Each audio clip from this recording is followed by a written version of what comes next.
After many reports and rumors over the last few weeks, the Terence Crawford vs Canelo Alvarez fight finally had its broadcaster announced.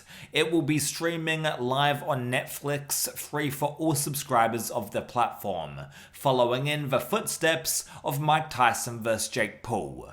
I know many boxing purists may not like Jake Paul, and you can pick holes in his actual boxing career all you want, but he was the first fighter to make that sort of deal with a company like Netflix. Of course, he absolutely needed Mike Tyson to make that event as popular as it ended up being. I really don't believe the mainstream would care about Jake Paul fighting anyone else to tune in on Netflix. But still, Jake carved the path forward for other boxers to follow with having Netflix as their broadcaster. He almost fucked it up in the same night though, because the bout itself was universally panned. Netflix could have easily looked at the poor reception of the main event and distanced themselves away from the sport, with Tyson vs Paul becoming just a failed experiment. But no, we now have the biggest fight in all of boxing on Netflix. This is amazing news, and I really hope it's the start of a great new chapter for boxing. Netflix being a competitor to DAZN and the pay-per-view model in general would be very welcomed by me. Competition breeds innovation, and being able to watch Crawford vs Canelo without having to pay any additional fee is a way better alternative than the pay-per-view model, obviously. How viable will it be in the long run though if Netflix decides to go fully in on boxing? That remains to be seen. Remember, DAZN was initially just a subscription-based platform and mocked the idea of pay-per-view when they first launched. Now in 2025, there are pay-per-views every month on DAZN. The people at DAZN realized that if they wanted to retain the big names like Anthony Joshua and Canelo, they needed to dole out massive amounts of money, and that wouldn't be feasible without the pay-per-view model. That being said, a lot has changed inside the sport since DAZN started putting on pay-per-views to make more of a profit. The obvious change being the involvement of Saudi Arabia and Turkey Al-Sheikh. They're fronting all of the money now and dealing with boxers pretty much directly. And it's not like Netflix is directly like DAZN. They're not partnered with any boxing promotion long term like DAZN is with Matchroom and now Queensberry. They're just the broadcaster putting Canelo vs Crawford on their platform.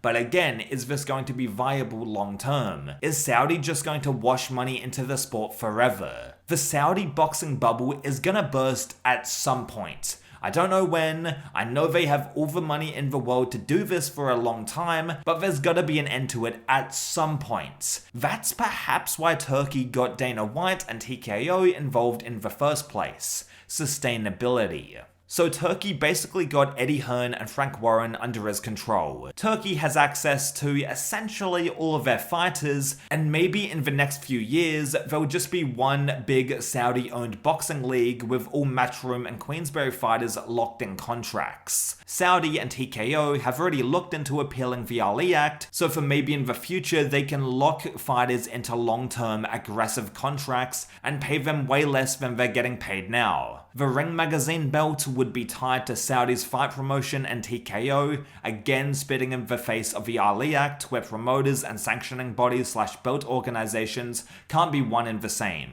That could end in the next few years.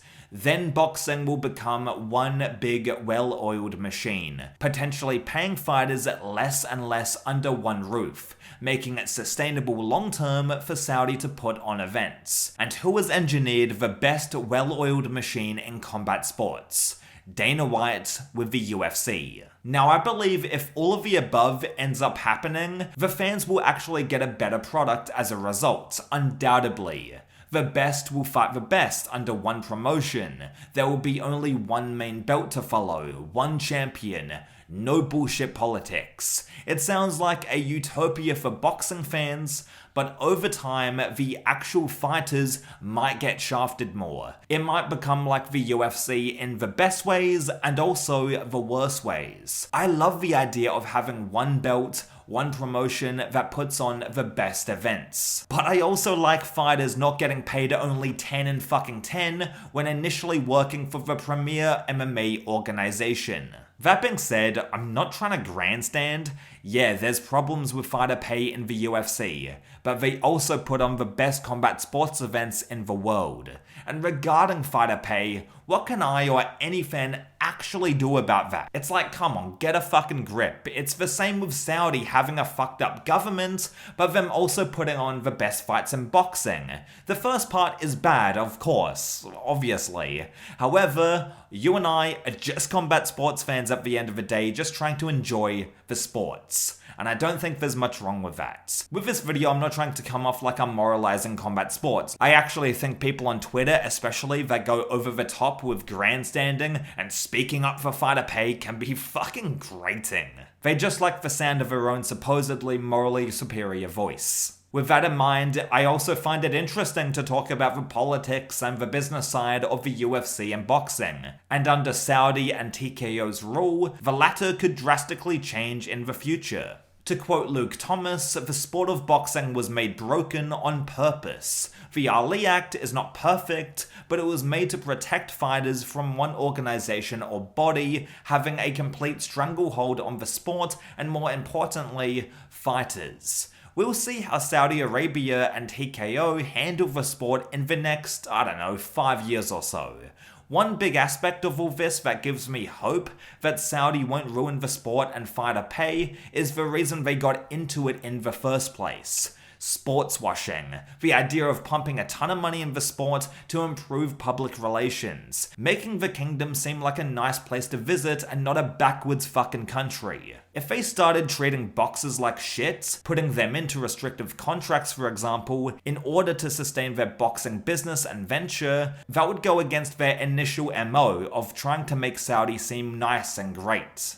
So perhaps Turkey will just keep on giving the fans what they want, the biggest fights, and treat fighters insanely well to improve PR for the kingdom for the foreseeable future at least. Who the hell knows? I didn't mean for this tiny Crawford vs Canelo Netflix video to get into a discussion about the future of the entire sport, but I hope you enjoyed it regardless. Please make sure to subscribe for more content, and I'll catch you down the road.